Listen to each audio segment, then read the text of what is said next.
नमस्ते दोस्तों, अगर आपने अभी तक मेरे चैनल को सब्सक्राइब नहीं किया है तो सब्सक्राइब करें और हर अपडेट की जानकारी पाने के लिए बेल आइकन दबाएं। नमस्ते दोस्तों, कार्तिक पूर्णिमा जाने शुभ मुहूर्त, पूजा विधि, महत्व और व्रत कथा। दोस्तों, कार्तिक मास की पूर्णिमा है और इसी दिन देव दिवाली का पर्व भी मनाया जाता है। हिंदू धर्म में कार्तिक मास की पूर्णिमा का विशेष महत्व होता है क्योंकि शास्त्रों में सभी 12 महीनों में कार्तिक महीने को आध्यात्मिक व शारीरिक ऊर्जा का संचय के लिए सर्वश्रेष्ठ माना जाता है। तो दोस्तों, आइए जानते हैं कार्तिक पूर्णिमा का इतना महत्व क्यों है। हिंदू कैलेंडर के 8वें महीने का नाम कार्तिक है। कार्तिक महीने की पूर्णिमा को कार्तिक पूर्णिमा के नाम से जाना जाता है। कार्तिक पूर्णिमा शुभ मुहूर्त। कार्तिक पूर्णिमा तिथि आरंभ 18 नवंबर 2021 दोपहर 12 बजे से। कार्तिक पूर्णिमा तिथि समाप्त 19 नवंबर 2021 दोपहर 2:26 बजे। कार्तिक पूर्णिमा पर चंद्रोदय का समय 28:24 यानी कि 5:28:24 पर होगा और उसी टाइम से आप दीपक प्रज्वलित करके दीपदान कर सकते हैं। और इस दिन 18 नवंबर को भरणी नक्षत्र है और 19 को कृत्तिका नक्षत्र है।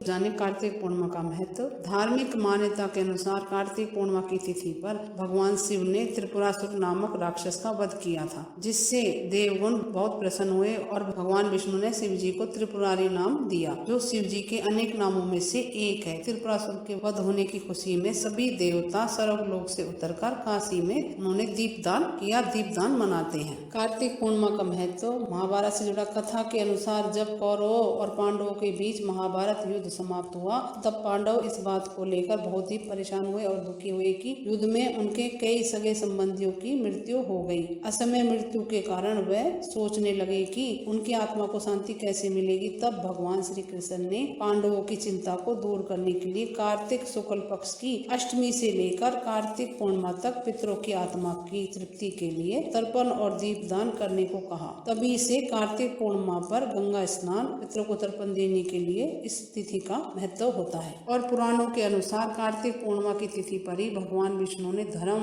वेदों की रक्षा के लिए मत्स्य अवतार धारण किया था। मान्यता के अनुसार कार्तिक पूर्णिमा अनुसार कार्तिक शुक्ल पक्ष की एकादशी पर भगवान विष्णु के जागने पर देवी तुलसी का विवाह भगवान के शालिग्राम स्वरूप से हुआ था। भगवान विष्णु के बैकुंठ धाम में आगमन और तुलसी संग विवाह के बाद कार्तिक पूर्णिमा के दिन पुण्य लाभ प्राप्त करने के लिए इस तिथि का विशेष महत्व होता है। और कार्तिक पूर्णिमा के दिन गुरु नानक जी का जन्मदिन भी होता है। कार्तिक पूर्णिमा पूजा विधि। कार्तिक पूर्णिमा के दिन सूर्योदय से पूर्व उठकर, तारों की छांव में उठकर या सूर्योदय से पूर्व उठकर पवित्र नदियों में स्नान करना चाहिए। मान्यता है कि इस दिन पवित्र नदियों में स्नान करने से पुण्य की प्राप्ति होती है। अगर पवित्र नदी में स्नान न कर सके, संभव न हो, तो घर में नहाने के जल में गंगा जल मिलाकर स्नान करना चाहिए। उसके बाद सूर्य नारायण को जल अर्पित करना चाहिए और उसके बाद भगवान विष्णु, माँ लक्ष्मी का विधिवत पूजन करना चाहिए। सत्यनारायण भगवान का व्रत भी करना चाहिए। पूर्णिमा का व्रत करें। इसलिए किसी चौकी या पाटे पर पीला या लाल वस्त्र बिछाकर भगवान सत्यनारायण की तस्वीर स्थापित करें, कलश स्थापित करें, दीपक प्रज्वलित करें। हो सके तो चौकी के चारों तरफ केले के पत्ते लगा दें, स्तंभ लगा दें। उसके बाद भगवान को स्नान कराएं, पंचामृत से स्नान कराएं, फिर शुद्ध जल से गंगा जल मिला के स्नान कराएं। वस्त्र पहनाएं, यज्ञो पवित्र पहनाएं, चंदन से तिलक लगाएं, अक्षत लगाएं। अक्षत चढ़ाने के बाद पुष्पमाला पहनाएं, पीले रंग की पुष्पमाला पहनाएं, नारियल चढ़ाएं, ऋतुफल चढ़ाएं और प्रसाद बनाएं पंजीरी का और नैवेद्य का भोग लगाएं। तुलसी दल चढ़ाएं, पंजीरी में भी तुलसी दल मिलाएं। केले का प्रसाद जरूर चढ़ाएं भगवान को, पंजीरी में मिला के खाएं, प्रसाद ग्रहण करवाएं, प्रसाद वितरण करें, भगवान को धूप दीप दिखाएं, आरती करें, क्षमा प्रार्थना मांग ले, पूजा में गलती होगी उसके, प्रसाद वितरण करें, सामर्थ्य अनुसार दक्षिणा पान भी चढ़ाएं और घर के अंदर और बाहर दीपक जलाएं। साथ ही देवालय, पवित्र नदियों में, गौशाला में, पीपल के वृक्ष के नीचे, आपके घर के भगवान के मंदिर में, तुलसी जी के नीचे, आंवले के नीचे, विलव पत्र के नीचे दीपक जरूर जलाएं। इस दिन दान करना अत्यंत शुभ माना जाता है। किसी ब्राह्मण को या निर्धन व्यक्ति को भोजन कराएं और यथाशक्ति दान दक्षिणा भेंट देकर विदा करें। साथ ही कार्तिक पूर्णिमा पर दीप दान करना भी बेहद शुभ माना जाता है, इसलिए दीप दान अवश्य करें। साथ ही भगवान शिव का भी पूजन करें इस दिन। शिव जी का और शिव परिवार का पूजन करें इस दिन। कार्तिकेय जी का भी पूजन, शिव परिवार का विधिवत पूजन करें और शिव परिवार को वस्त्र भी अर्पित करें। और इस दिन 365 बत्ती जरूर जलाएं। सूखा गोला होता है नारियल, उसको आधा कर लें और घी में 365 बत्ती घी में भिगोकर, और कार्तिक पूर्णिमा के दिन पीपल पथवारी पर ये बत्तियां आधे सूखे गोले में भरकर जलाएं। इसका बहुत ज्यादा महत्व होता है।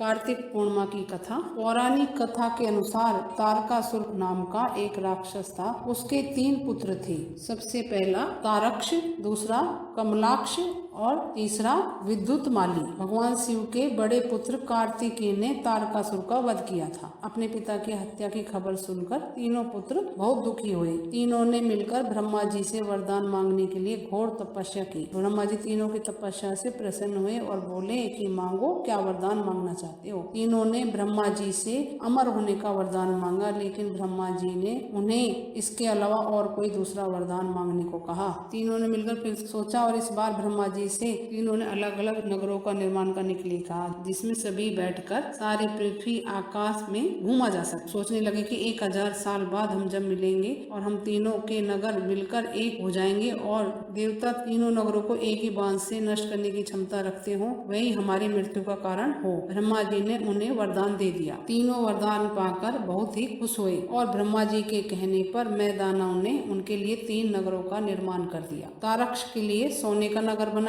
कमलाक्ष के लिए चांदी का नगर बनाया और विद्युतमाली के लिए लोहे का नगर बनाया। और इस प्रकार तीनों ने मिलकर तीनों लोगों पर अपना अधिकार जमा लिया। और इंद्र आदि देवता इन तीनों राक्षसों से भयभीत हुए और भगवान शंकर की शरण में गए। इंद्र की बात सुनकर भगवान शिव ने इन दानवों का नाश करने के लिए एक दिव्य रथ का निर्माण किया। इस दिव्य रथ की हर एक चीज देवताओं से बनी थी। चंद्रमा और सूर्य से पहिए बने, इंद्र, वरुण, यम और कुबेर रथ के 4 घोड़े बने, हिमालय धनुष बने और शेषनाग प्रत्यंचा बने। भगवान शिव खुद बाण बने और बाणों की नोक बने अग्निदेव। इस दिव्य रथ पर सवार हुए भगवान शिव। भगवान से बने इस रथ और तीनों भाइयों के बीच भयंकर युद्ध हुआ। जैसे ही ये तीनों रथ एक सिद्ध में आए, भगवान शिव ने बाण छोड़ तीनों का नाश कर दिया। इसी वध के बाद भगवान शिव को त्रिपुरारी कहा जाने लगा। यह वध कार्तिक मास की पूर्णिमा को हुआ था, इसलिए इस दिन को त्रिपुरी पूर्णिमा के नाम से भी जाना जाता है। इसीलिए इस पूर्णिमा का बहुत ज्यादा महत्व है। और कुछ पूछना दोस्तों कमेंट्स करके पूछे। मेरे चैनल को लाइक करें, सब्सक्राइब करें, शेयर करें।